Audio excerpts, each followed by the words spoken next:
Olá, alunos, tudo bem com vocês? Nós vamos começar mais uma aula do Revisa Enem. Eu quero trazer para vocês mais um resumo dos conteúdos que nós estudamos, que vocês estudaram durante os 3 anos do ensino médio. Inclusive, esse ano já reviram novamente, porque, como eu já falei para vocês, é um assunto que está presente nos 3 anos e é os filósofos pré-socráticos, certo? Vocês têm uma dimensão da importância da sua filosofia, daquilo que eles pensaram. Na primeira aula do Revisa Enem Filosofia, nós já estudamos um pouquinho sobre eles, porque, querendo ou não, quando nós fazemos essa separação entre mito e razão, nós fazemos a partir dos pré-socráticos, já estão lá, tá certo? Hoje eu vou só relembrar, inclusive existem aulas que eu já fiz durante esse ano que estão gravadas, que vocês podem ter acesso novamente para assistir mais detalhadamente, tendo em vista que no Revisa Enem a gente faz umas aulas bem mais curtas e respondemos questões, tá certo? Mas eu disponibilizei também a apostila para vocês poderem acompanhar todo o conteúdo. Então é só você parar, pegar, abrir a apostila. Eu também deixei a apostila de Sociologia, então você tem toda a oportunidade de estudar bastante nesse resumo, né, que a gente faz no Revisa Enem. Você tem a oportunidade de lembrar de todo o conteúdo desde o primeiro ano, tá certo? Deixa eu passar logo aqui para o que interessa. Está aí o texto, está um pouco desfocado, porque, como eu falei para vocês, é um scanner, né? Do material que eu tenho aqui, que eu já mostrei para vocês, né? Esse material do Revisa Enem. Mas em PDF vocês conseguem ler bem bacana, tá certo? Vocês vão poder só acompanhar aí o que eu estou mostrando. Primeiramente, vamos falar diretamente ao assunto. O contexto no qual eles estão inseridos, como está aqui, né? Contexto no qual os primeiros filósofos estão inseridos é conhecido como período pré-socrático, também conhecido como período cosmológico ou naturalista. Vocês lembram que nós falamos sobre isso, né? Por que ele é considerado também um período cosmológico ou naturalista? Naturalista porque a palavra natureza vem de physis no grego. Portanto, esses filósofos, no princípio, eles não eram conhecidos como filósofos, mas como físicos, porque estudavam a natureza. É a partir dos elementos da natureza, a água, o fogo, o ar, a terra, que eles vão começando a dar as primeiras explicações racionais para tudo que existe na face da Terra, ou seja, aquela causa primeira que faz com que as coisas sejam como são, certo? E cosmológicos porque o cosmos, certo? É o universo, é o planeta, é tudo que há no universo, e o lógico vem de logos, ou seja, de razão. Eles começam a explicar as coisas não mais a partir do mito, né, aquele período mitológico que nós estudamos na aula anterior, né, mas a partir da razão. Portanto, vem o lógico aí. Tá certo? Então, período pré-socrático é o mesmo que período naturalista e é o mesmo que período cosmológico. Qualquer uma dessas terminações que cair na prova, vocês podem associar justamente a esse primeiro período aí, chamado período pré-socrático, tá certo? Vamos um pouquinho mais adiante. O que eles estavam buscando aí? Aí tá destacado aí, amarelinho aí, né? Tá destacado aí para vocês verem. Eles buscaram, na verdade, identificar, como está aqui um pouco mais acima, né? Eles buscaram identificar qual seria a substância básica que fosse essencial a todas as coisas do mundo, isto é, o que eles chamaram de arqué. Está escrito arché, pronuncia arqué. O que eles chamavam de arqué? A substância básica que dava origem a todas as coisas que há. E aí nós já vimos, eu já discuti com vocês em sala de aula, já mostrei agora nesse período de estudo remoto os principais filósofos são lembrados. E, entre eles está o Tales de Mileto. Tales de Mileto não pode ser esquecido porque Tales simplesmente foi, vamos dizer, o iniciador da filosofia nesse sentido. E o que Tales percebeu? Tales percebeu e chegou a afirmar, inclusive, que este elemento, esta arqué, este elemento causador de todas as coisas que existem é a água. Por que é a água? Porque de todas as coisas que há no mundo, a água vamos dizer assim, aquele elemento principal. Se tirar a água, segundo Tales de Mileto, nada do que existe é capaz de existir, né? Basta pensar a partir da realidade, que, claro, eles chegaram a essa conclusão a partir das suas observações. Ora, tirem a água dos corpos humanos, animais, das plantas, tire a água da face da Terra, o que resta na Terra? Né? O que sobreviveria? Então, nesse ponto de vista, Tales começa a dar uma explicação racional de todas as coisas que existem. E ele vai dizer o elemento fundador, o elemento principal é a água. Claro que vai operar com outros elementos, mas sem a água não há como chegar a lugar nenhum. O discípulo de Tales, o Anaximandro, ele já vai por outro viés. Ele vai dizer que de fato existe um elemento que é comum a todas as coisas, que dá origem a todas as coisas, mas que por sua vez esse elemento não pode ser identificado. É por isso que ele coloca aqui que esse elemento é apeiron. Apeiron é a palavra grega que significa então indeterminado ou infinito. Ou seja, existe, mas eu não sei dizer o que é. Eu não posso dizer que é água, não posso dizer que é fogo, não posso dizer que é ar. Por quê? Porque é indeterminado. É um elemento que é infinito. Eu só sei de uma coisa. Não tem como essas... Eu tô aqui parafraseando o Anaximandro, tá? Eu só sei de uma coisa. Não tem como o mundo existir do jeito que ele existe sem ter um elemento criador de todas as coisas. Porém, para mim, diz Anaximandro, este elemento ele não é determinado e ele é infinito. Depois vem o Anaxímenes. O Anaxímenes já é discípulo de Anaximandro, concorda com ambos os anteriores, né? Ou seja, com Tales, que existe um elemento que é causador de todas as coisas, e com Anaximandro também dizendo isso. No entanto, na visão de Anaxímenes, esse elemento nem é água, nem é indefinido. Esse elemento é o ar, porque o ar é a alma, né, de todas as coisas. Se tira o ânimo, a ânima, que é a palavra original, né, se tira a ânima, o que vai sobrar? Se tira o ar, o que vai sobrar? Aí ele entendeu que o ar seria, então, o princípio criador de todas as coisas.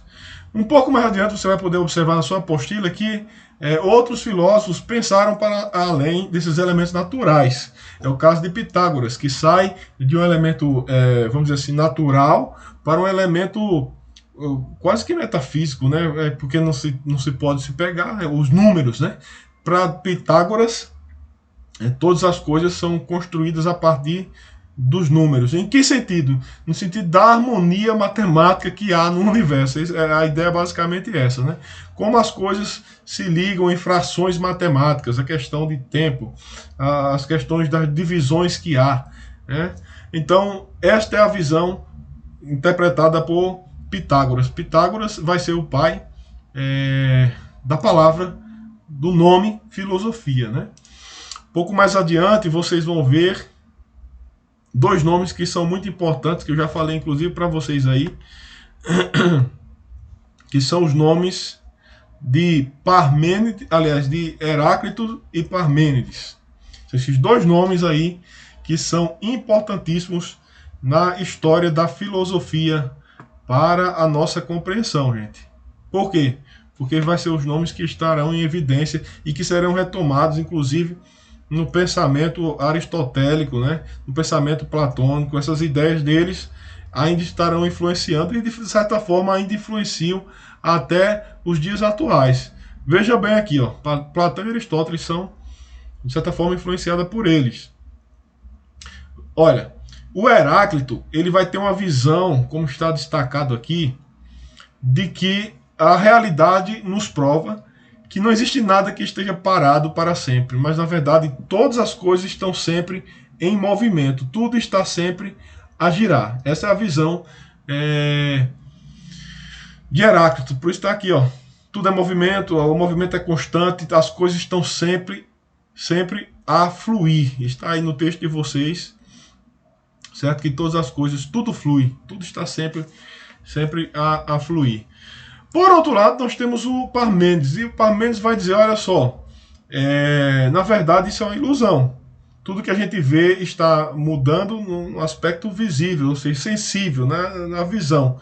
Mas, de fato, o ser que existe nas coisas não muda. A coisa pode envelhecer, pode mudar o aspecto físico, mas o ser da coisa continuará sendo ela, certo? E é uma discussão que é muito bacana, e por isso que os filósofos como Platão e Aristóteles vão tentar fazer uma reconciliação nesse sentido, ou seja, de tentar juntar as duas ideias, as duas teorias em uma só, e tentar conciliar isso que nesse primeiro momento nos pré-socráticos não era conciliável, porque, de certa maneira, ambos têm razão. Heráclito vai dizer o seguinte, uma das frases mais conhecidas dele: não se pode entrar duas vezes no mesmo rio, porque nem você é o mesmo e nem o rio é o mesmo. As águas que tocaram teu corpo já terão ido embora, e se você voltar lá outra vez, teu corpo também não será mais o mesmo, né? No mínimo, vamos dizer assim, isso aqui já é uma brincadeirinha minha, né? No mínimo você vai estar limpo, mas não mais como entrou a primeira vez para se banhar. Mas é isso, a gente sabe inclusive pela ciência moderna que todos os instantes, milhões de células morrem em nosso corpo e outras milhões estão nascendo nesse exato momento. Então, de certa forma, nós não somos de fato aquilo que fomos há um segundo. Eu não sou aquele que começou essa aula. De certa forma, milhões de mim, através das células que me compõem, já morreram e outros milhões já nasceram e aí estou sendo construído. Estou sendo construído também na questão das ideias, por aí vai. Por outro lado, Parmênides diz a questão do ser, o movimento é tudo aparência, é só os sentidos nos enganando. Existe um ser em mim que, independente do que eu possa perder, do que venha a morrer em mim de célula, alguma coisa, eu continuo sendo eu. Por exemplo, eu continuo sendo eu se algum acidente que eu tiver me fizer perder as minhas mãos, os meus braços, os meus pés, as pernas, enfim, eu continuarei sendo eu. Eu continuarei sendo eu, inclusive se eu morrer, né? Eu continuarei sendo eu. Então, de fato, embora que mude todas as coisas fisicamente falando, essa mudança só aparente. O eu, de fato, o ser, continua, né? E também nós temos a ciência moderna nesse sentido nos favorecendo, porque ela prova para nós, por exemplo, que o nosso DNA ela vai sempre registrar a nossa identidade, certo? Se eu morrer e daqui a 100 anos alguém pegar um osso meu lá, um cabelo que tiver lá dentro do túmulo e fizer uma análise, fizer um exame de DNA, vai saber que, sei lá, vão descobrir um bisneto, um tataraneto que eu tiver, vai ligar e vai dizer, não, de fato é parente, né? Então, quer dizer, o ser, nesse sentido, continua de fato sendo ele, né? E aí essas loucuras aqui, eu digo loucuras porque é engraçado a forma que é colocada, sabe? Do ser e do não ser, essa questão de Parmênides, que são colocadas aqui, né? Deixa eu ver aqui. Com relação ao ser. O ser diz Parmênides, e o não ser não é. Parece lógico, não é não? O ser é e o não ser não é. E aí está aqui, ó, a primeira oração expressa a ideia de que o ser, ou aquilo que é eternamente. Isso que eu acabei de falar. Não muda. O ser não muda. Pois ser constitui para ele a substância permanente das coisas. Portanto, o ser é de maneira imutável e imóvel. E é o único que existe. Certo? Percebam bem aqui, gente. Percebam bem aqui. Então, no ponto de vista de Parmênides, tudo que acontece no mundo é apenas uma ilusão dos nossos sentidos. A coisa estará sempre ali, sendo, porque não existe não ser. E aí é baseado nessa lógica de Parmênides que se tem uma grande sacada com relação, por exemplo, à divindade, né? Posteriormente outros usaram nesse sentido. Ora, como é que se pode, se alguém diz que Deus não existe, por exemplo, como é que se pode pensar aquilo que não existe? Só o fato de se estar discutindo a existência ou não de Deus já prova a sua existência. Porque é como Parmênides, isso aqui é um ponto de vista da filosofia baseada em Parmênides. Se na filosofia e na lógica de Parmênides o não ser não existe, aquilo que não existe não pode ser pensado, certo? Não pode ser pensado aquilo que não existe. Se ele é pensado, então é existente. existe pelo menos enquanto pensamento, né? Aí entra outra figura que a gente vai ver lá na filosofia moderna, que é o Descartes, com o seu cogito ergo sum, que é o seu penso logo existo. Então, vamos mais adiante aqui, vou fazer... tem a partezinha aqui do não ser, mas aí vocês leem na apostila de vocês para não tomar tanto tempo assim, tá certo? Vou fazer aqui com vocês uma questão apenas, por conta do tempo ali que já estou vendo que está estourando. Cadê aqui a questão? Ou as questões, tá aqui. Tá aqui. Leiam, gente, essa apostila, porque tem essa parte aqui dos átomos de Demócrito, que isso aqui é muito importante. Leucipo, Demócrito, a questão dos atomistas, que eu já discuti com vocês também quando dei a aula dos pré-socráticos. Tem lá na aula, é bem trabalhado essa questão aqui, tá certo? Dos materialistas, que são outros pré-socráticos, que trouxeram uma outra visão da realidade, tá certo? Mas eu quero trabalhar com vocês uma segunda parte aqui, deixa eu ver aqui. Vamos lá, pessoal. Essa questão aqui. Vou passar aí para vocês, tá certo? Vamos lá. Eu vou pegar aqui a minha apostila porque eu consigo enxergar melhor o que está escrito aí, mas eu acredito que dá para vocês lerem também direitinho. O texto que está sendo o texto provocativo aí, que vai ser a base para a questão, é um texto de Giovanni Reale, que está no livro A História da Filosofia, Antiguidade e Idade Média, certo? Giovanni Reale é um dos historiadores mais conceituados da história da filosofia. Então ele cita o seguinte: Tales foi o iniciador da filosofia, ou da physis, né? Tales foi o iniciador da filosofia da physis, que significa natureza, pois foi o primeiro a afirmar a existência de um princípio originário único, causa de todas as coisas que existem, sustentando que esse princípio é a água. Essa proposta é importantíssima, podendo, com boa dose de razão, ser qualificada como a primeira proposta filosófica daquilo que se costuma chamar civilização ocidental. Aí vem o questionamento, que eu vou colocar para vocês aqui um pouco mais acima, tá certo? Vem o questionamento. A filosofia surgiu na Grécia no século VI a.C. Seus primeiros filósofos foram chamados pré-socráticos. De acordo com o texto, assinale a alternativa que expressa o principal problema por eles investigado.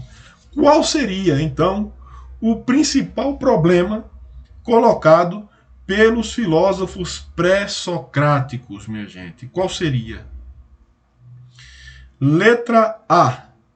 Seria a ética enquanto investigação racional do agir humano? Nós já vimos nas nossas aulas que não, porque essa questão de ética será discutida depois, quando vier o período antropológico. A questão vai ser discutida com Sócrates, Platão, Aristóteles, né? Com os sofistas. Não aqui. Nesse momento, não cabe a discussão da ética. Então, quando falar de filósofo pré-socrático e ética, você já está sabendo que a ética não cabe nesse período. Letra B. A questão estética, né? A estética enquanto estudo sobre o belo na arte, também não. Até mesmo porque, embora nós possamos encontrar essa questão de estética um pouco, né, sobre ela, lá em Platão, ligeiramente em Aristóteles, mas essa questão em relação à estética e do belo enquanto arte, a gente vai ver essa discussão mais na modernidade, na filosofia moderna, tá certo? Com Hegel, por exemplo, Kant e por aí vai. Letra C. Epistemologia como avaliação dos procedimentos científicos? Ainda não, certo?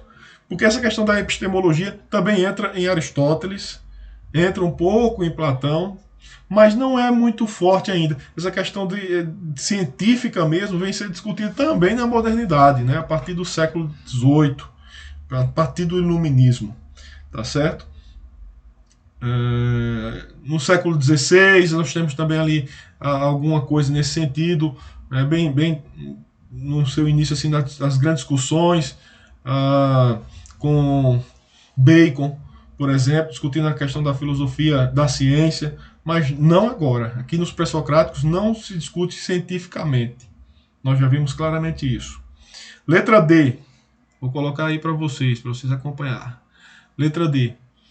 A cosmologia como investigação acerca da origem e da ordem do mundo, é isso que se discute? A gente já bota uma interrogaçãozinha aqui. Por quê? Porque nós vimos lá a questão do período cosmológico. Então, vamos só observar a letra E, mas a gente já tem uma indicação aqui, que é a questão da cosmologia.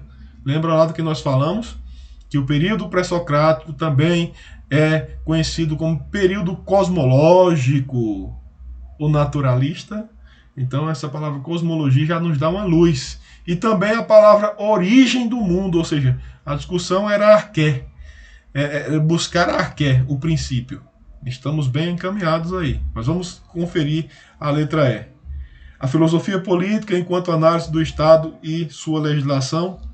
Não, porque a gente vai ter com mais ênfase essa discussão em relação à filosofia política a partir de Platão, né? A questão da república, e principalmente a partir de Aristóteles, quando Aristóteles, inclusive, escreve um livro, A Política, e se desenvolve mais profundamente nessa área da filosofia, também no período moderno. Nós vamos ter grandes debates com relação a isso na filosofia política. Portanto, a resposta correta é a letra D de dado aqui. Ó. A cosmologia como investigação acerca da origem e da ordem do mundo. Portanto, eu fiz essa primeira introdução e apresentei para vocês uma questão apenas. Eu vou contar com a colaboração de vocês, no sentido de que, já que eu disponibilizei a atividade, a apostila para vocês, eu vou acreditar que vocês estarão lendo essa apostila e fazendo uns exercícios aqui. Se for a questão de vocês terem alguma dúvida, vocês me perguntam com relação ao gabarito e eu posso estar passando para vocês, para todos aqueles que responderem a essas questões. Eu vou preparar uma próxima aula, já na terceira aula, entrando já no período clássico da filosofia, estudando os sofistas Sócrates, Platão e Aristóteles. Vão fazer já as primeiras introduções dessas figuras, né, que estão aí na história da filosofia. Tá certo? Nós temos pouco tempo até o final do ano. Nós vamos terminar o nosso ano letivo, quem está fazendo, né, as atividades em dezembro. Quem não está, nós vamos ver como é que vai ficar ainda. Mas aqueles que estão fazendo, que estão acompanhando, que fizeram as recuperações, vão estar terminando em dezembro. Eu, particularmente, vou estar fazendo algumas recuperações ainda, tentando resgatar o máximo possível de alunos daqui até o final do ano, para que ninguém fique para trás, tá certo? Mas aqueles que não for possível ser resgatados até o final do ano, a gente vai pensar, a equipe pedagógica da escola, a direção da escola, os professores vão se reunir, vão pensar como é que a gente vai fazer para que nos próximos anos a gente se organize, porque a epidemia causou grandes males e grandes danos que levaram algum tempo para nos recuperarmos, tá bom? Mas no mais, um abraço a todos.